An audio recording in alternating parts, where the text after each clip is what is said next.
Hello everyone, welcome to HSEE previous year question discussion. നമ്മൾ HSEEയുടെ 2019 question paper ആണ് discuss ചെയ്തുകൊണ്ടിരിക്കുന്നത് and this is the second part of the video session. As you might know, IIT Madras conduct ചെയ്യുന്ന ഒരു national level entrance എക്സാമിനേഷനാണ് HSEE and അതിൻ്റെ English പാർട്ടിൽ വരുന്ന, അതായത് പേപ്പർ 1 ഇംഗ്ലീഷ് പാർട്ടിൽ വരുന്ന ക്വസ്റ്റ്യൻസ് ആണ് നമ്മൾ ഡിസ്കസ് ചെയ്തുകൊണ്ടിരിക്കുന്നത്. നമുക്ക് ബാക്കി ക്വസ്റ്റ്യൻസ് എന്തൊക്കെയാണെന്ന് നോക്കാം. Pick out the sentence that is grammatically correct. അപ്പോൾ ഗ്രാമാറ്റിക്കലി കറക്റ്റ് ആയിട്ടുള്ള സെൻറ്റൻസ് പിക്ക് ഔട്ട് ചെയ്യാനാണ് പറഞ്ഞിരിക്കുന്നത്. ക്വസ്റ്റ്യൻ നോക്കാം. Question number 11. A. One is not able to understand Iago's motive for his villainy. B. Iago's motivation for ruining Othello's marriage is unknown. C. Iago's villainy is beyond the comprehension. D. One of the major reason for Iago's villainy is jealousy. ഇതിൽ ഏത് sentence ആണ് grammatically correct എന്നാണ് ചോദിച്ചിരിക്കുന്നത്. No sentence D നോക്കിയേ. One of the major reason for Iago's villainy is jealousy. ഇത് തെറ്റാണ്. Because when you use one of the it should be followed by a plural form. One of the major reasons എന്ന് വേണം വരാൻ. ഇവിടെ reasons ഉണ്ടെങ്കിൽ ഇത് grammatically correct ആവത്തുള്ളൂ. So that is not the answer. Iago's villainy is beyond the comprehension. ഇവിടെ the ആവശ്യമില്ല. So അതും തെറ്റാണ്. Now, Iago's motivation for ruining Othello's marriage is unknown. Unknown to what? അല്ലെങ്കിൽ unknown to whom? അത് പറയുന്നില്ല. So, this is also wrong. A. One is not able to understand Iago's motive for his villainy. That is the grammatically correct sentence. So, that is the answer. Option A. Okay. So ഇതിൽ option എയിലെ sentence ആണ് grammatically correct ആയിട്ട് വരുന്നത്. And remember guys, നിങ്ങൾ ഇങ്ങനത്തെ questions solve ചെയ്യണമെന്നുണ്ടെങ്കിൽ you will have to have a basic idea of the grammatical principles and സ്ട്രക്ചേഴ്സും കാര്യങ്ങളും. ബേസിക്കലി എങ്ങനെയാണ് സെൻറ്റൻസ് എഴുതേണ്ടത്, സെൻറ്റൻസിൻ്റെ ബേസിക് ആയിട്ടുള്ള കാര്യങ്ങൾ, അതായത് സബ്ജക്റ്റ് വേർബ് അഗ്രിമെൻറ്റ്, അങ്ങനത്തെ കുറേ കാര്യങ്ങളുണ്ടല്ലോ, അതെല്ലാം നിങ്ങൾ നന്നായിട്ട് മനസ്സിലാക്കിയിരിക്കണം. So you are expected to have that basic grasp of grammar and grammar rules. Question number 12 same question ആണ്. ഗ്രാമാറ്റിക്കലി കറക്റ്റ് സംഭവം ഐഡൻറ്റിഫൈ ചെയ്യാൻ. A. The woman delivered a baby weight 5 kilograms. B. The woman was delivered of a male child. C. Neither the student nor the teacher were interested in the class. D. Advertisements help in the sale of products. ഇവിടെ നമ്മൾ നോക്കുകയാണെങ്കിൽ the woman delivered a baby weight 5 kilograms അല്ല, it should be weighing. So this is wrong. Now the woman was delivered of a male child അല്ല, the woman delivered a male child എന്നാണ് വരേണ്ടത്. So that is also wrong. Then neither the student nor the teacher were. നീതറും നോറും എഴുതുന്ന സമയത്ത് നമ്മൾ subject verb agreement rule അനുസരിച്ച് ഇവിടെ singular ആണ് വരേണ്ടത്. ബിക്കോസ് നീതർ നോർ ഉപയോഗിക്കുമ്പോൾ നമ്മൾ നോറ് കഴിഞ്ഞിട്ടുള്ള പിന്നെ സബ്ജക്റ്റ് പ്ലൂറൽ ആണോ സിംഗുലർ ആണോ എന്ന് നോക്കിയിട്ടാണ് നമ്മൾ ഇവിടുത്തെ പിന്നെ വേർബ് യൂസ് ചെയ്യുന്നത്.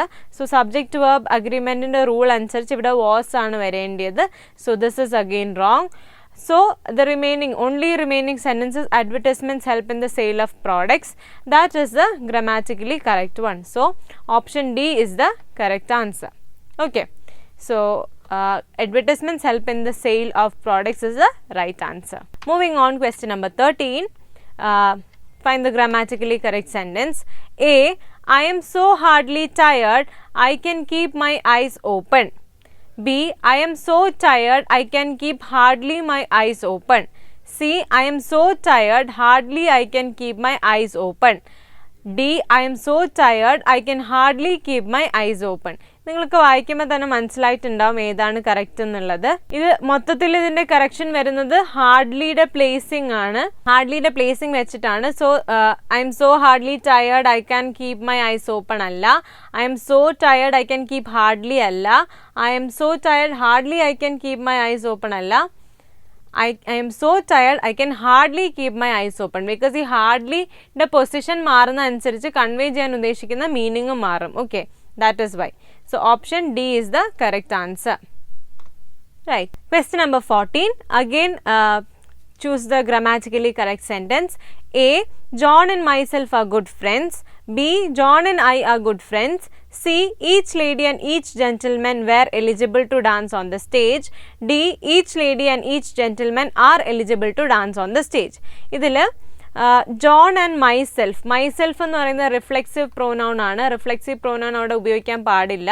So that is wrong. Then John and I are good friends is correct. Each lady and each gentleman were is wrong. Each lady and each gentleman are is wrong because നമ്മൾ each ഉപയോഗിക്കുമ്പോൾ എപ്പോഴും singular verb വേണം ഉപയോഗിക്കാൻ വേണ്ടിയിട്ട്. ഇവിടെ plural വേർബാണ് ഉപയോഗിച്ചിരിക്കുന്നത്, അതുകൊണ്ട് ഇത് രണ്ടും തെറ്റാണ്. And thus answer is option B, John and I are good friends. Question number 15. Find the grammatically correct sentence. A. There is a misunderstanding among Raj and me. B. It is better not to have played at all than to have played and lost. C. I invite you to my daughter's wedding with Peter. D. The employee was asked to put his sign opposite to his name. There is a misunderstanding among Raj and me. ഒരിക്കലും രണ്ട് ആൾക്കാർ വരുമ്പോൾ നമ്മൾ among use ചെയ്യാറില്ല. It should be between. രണ്ടിൽ കൂടുതൽ ആൾക്കാർ വരുമ്പോഴാണ് നമ്മൾ among യൂസ് ചെയ്യുന്നത്. So that is wrong. It is better not to have played at all than to play and lose എന്ന് വേണം വരാൻ. ഇത് തെറ്റാണ്. So that is also wrong. Now, I invite you to my daughter's wedding with Peter. That is correct. The employee was asked to put his sign അല്ല signature opposite to his name. So that is wrong. That gives us the answer option C. I invite you to my daughter's wedding with Peter. അതാണ് answer. Okay. So you have to understand that we discussed 5 questions. അതും grammatically correct sentence കണ്ടുപിടിക്കാനാണ്. So you have to be very clear about the basic rules of grammar. എന്നാൽ മാത്രമേ നിങ്ങൾക്ക് ഇതിൻ്റെ answer പ്രോപ്പറായിട്ട് കണ്ടുപിടിക്കാൻ പറ്റൂ. So please concentrate on that portion. Question number 16. Fill in the blank with the most appropriate option. Fill in the blanks question ആണ്. Question tag ആണിത്. Okay. Kumar has finished his assignment dash. A. Has he? B. Isn't he? C. Doesn't he? D. Hasn't he? ഇവിടെ has വന്നിരിക്കുന്നതുകൊണ്ട് തന്നെ hasn't he ആണ് answer. Normally പോസിറ്റീവായിട്ട് ഇവിടെ കിടക്കുമ്പോൾ this should be negative, അങ്ങനെയാണ് വരുന്നത്. എക്സെപ്റ്റ് ഫോർ ഇമ്പറേറ്റീവ് സെൻറ്റൻസസ്, ബാക്കി എല്ലാ സെൻറ്റൻസസിനും നമ്മൾ പോസിറ്റീവ് നെഗറ്റീവ് ഫോമിലാണ് എഴുതുന്നത്. So Kumar has finished his assignment, hasn't he is the correct answer. Use appropriate articles where necessary to fill in the blanks. Articles ഉപയോഗിച്ച് fill ചെയ്യാനാണ് പറഞ്ഞത്. നമുക്ക് എത്ര ആർട്ടിക്കിൾസ് ഉണ്ട്? 3 ആർട്ടിക്കിൾസ് ഉണ്ട്. A and the. അതിൽ എയും ആനും ഇൻഡെഫിനിറ്റ് ആർട്ടിക്കിൾ ആണ്, ദ ഡെഫിനിറ്റ് ആർട്ടിക്കിൾ ആണ്. Question number 17. My wife is in dash hospital and I misplaced my umbrella in dash hospital when I went to see her.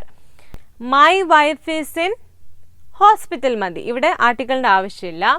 My wife is in hospital and I misplaced my umbrella in that particular hospital. അതുകൊണ്ട് ഇവിടെ the വരും. In the hospital when I went to see her. So that gives us the answer option D.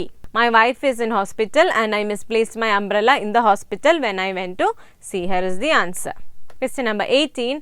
Dash gypsies have their own language and also dash wonderful tradition of craftsmanship. Dash gypsies have their own language and also dash wonderful tradition of craftsmanship. നമ്മളിവിടെ ജിപ്സീസിനെ പറ്റി specific ആയിട്ടാണ് പറയുന്നത്, അതുകൊണ്ട് തന്നെ we have to start with the gypsies have their own language and also നമ്മൾ ജിപ്സീസിനെ പറ്റിയാണ് പറയുന്നത്. So also a wonderful tradition of craftsmanship. Option B is the answer. The gypsies have their own language and also a wonderful tradition of craftsmanship. Okay, next question. Choose the most appropriate reported speech for the following. Reported speech ആണ് ചോദിച്ചിരിക്കുന്നത്. So you will be familiar with direct and indirect speech or direct and reported speech. നമ്മൾ ഒരാൾ പറയുന്ന അതുപോലെ convey ചെയ്യുന്നെങ്കിൽ it will be direct. Otherwise നമ്മൾ അയാൾ പറഞ്ഞു എന്ന് പറഞ്ഞ് പറയുവാണെങ്കിൽ it is reported speech. So അതിൻ്റേതായിട്ടുള്ള മാറ്റങ്ങൾ വരാറുണ്ട്. Question number 19. Is that the laundry? An angry female voice said to John. Is that the laundry? An angry female voice said to John. A. An angry female voice asked John if that is the laundry. B. An angry female voice said John whether that is the laundry. C. An angry female voice asked to John if that was the laundry. D. An angry female voice asked John if that was the laundry. ഇവിടെ an angry female voice ഇവിടെ ഒരു question ആയതുകൊണ്ട് തന്നെ asked ആയിരിക്കും വരുന്നത്. അപ്പം നമുക്ക് ഈ ഒരു ഓപ്ഷൻ അവോയ്ഡ് ചെയ്യാം. ദെൻ ആസ്ക്ഡ് വരുമ്പോൾ ഇതിൽ ഈസ് ആണ് വന്നിരിക്കുന്നത്. ഒബ്വിയസ്ലി നമ്മൾ റിപ്പോർട്ടഡ് സ്പീച്ചിൽ വാസ് ആണ് വരേണ്ടത്. So you can eliminate this option as well. ഇവിടെ രണ്ടിടത്തും വാസ് ആണ് വന്നിരിക്കുന്നത്, രണ്ടിടത്തും ആസ്ക്ഡ് ഉണ്ട്, പക്ഷേ ഇവിടെ ടു ആവശ്യമില്ല. So option D is the answer. An angry female voice asked John if that was the laundry is the right answer. Okay. So reported speechil മാറ്റുമ്പോഴത്തേക്കുള്ള കൺവെൻഷൻസ് ശ്രദ്ധിക്കുക. നമ്മൾ എപ്പോഴും പാസ്റ്റ് ടെൻസിലായിരിക്കും പറയുന്നത്. പിന്നെ ഇപ്പോൾ പ്രീവിയസ് വീക്ക് ആണെങ്കിൽ the week before, next day ആണെങ്കിൽ ദ ഫോളോയിങ് ഡേ, അങ്ങനത്തെ കുറേ ചേഞ്ചസ് വരുന്നുണ്ട്. സോ അതും കൂടെ നിങ്ങൾ ശ്രദ്ധിച്ച് നോക്കി വയ്ക്കുക. Then question number 20, speak louder please, Harry said to Stephanie. Okay, now A, Harry requested Stephanie to speak louder. B, Stephanie asked Harry please speak louder. C, Harry requested Stephanie please speak louder. Harry ordered Stephanie to speak louder. ഇവിടെ please വരുന്നതുകൊണ്ട് തന്നെ you can avoid this ordered option. Then requested ആണ് വരുന്നത്, ഇവിടെ ആസ്കും അല്ല വരുന്നത്. So we are left with only two options. Harry requested to Stephanie to speak louder.